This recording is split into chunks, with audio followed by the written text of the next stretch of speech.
या बातमीचे प्रायोजक आहेत मनोरंजन नगरी, लहान मुलांसाठी फुल एन्जॉय पॉइंट, पत्ता होम मैदान, पासपोर्ट ऑफिस समोर, सोलापूर।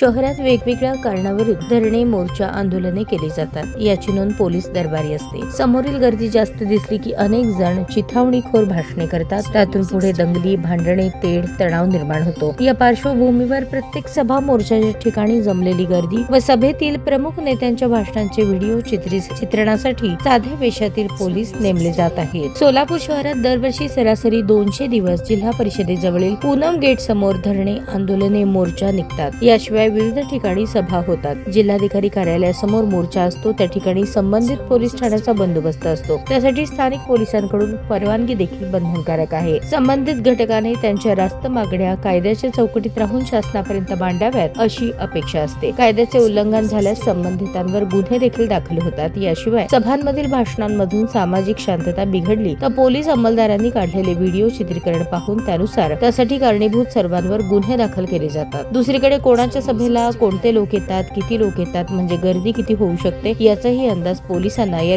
रेकॉर्डिंगमुळे येतो। त्यामुळे गोपनीय विभागातील सभा, मोर्चा, आंदोलनाच्या ठिकाणी चित्रीकरण केले जाते। सभा, मोर्चा, धरणे अशा ठिकाणी कोणी चिथावणीखोर भाषण करू नये। दोन धर्मात किंवा जातीत तेढ निर्माण होईल असे भाष्य टाळावे। सार्वजनिक शांतता व सुव्यवस्था राखण्यासाठी जबाबदारी प्रत्येकाची आहे। त्या दृष्टीने शहर पोलिसांचे सततचे प्रयत्न सुरू असतात। त्यासाठी सार्वजनिक ठिकाणी होणाऱ्या कार्यक्रमांचे पोलिसांकडून रेकॉर्डिंग केली जाते, अशी माहिती सोलापूर गुन्हे विभागाचे सहाय्यक पोलीस आयुक्त राजन माने यांनी दिली। ताज्या बातम्या पाहण्यासाठी प्राईम महाराष्ट्र न्यूज चॅनलला सबस्क्राईब करा।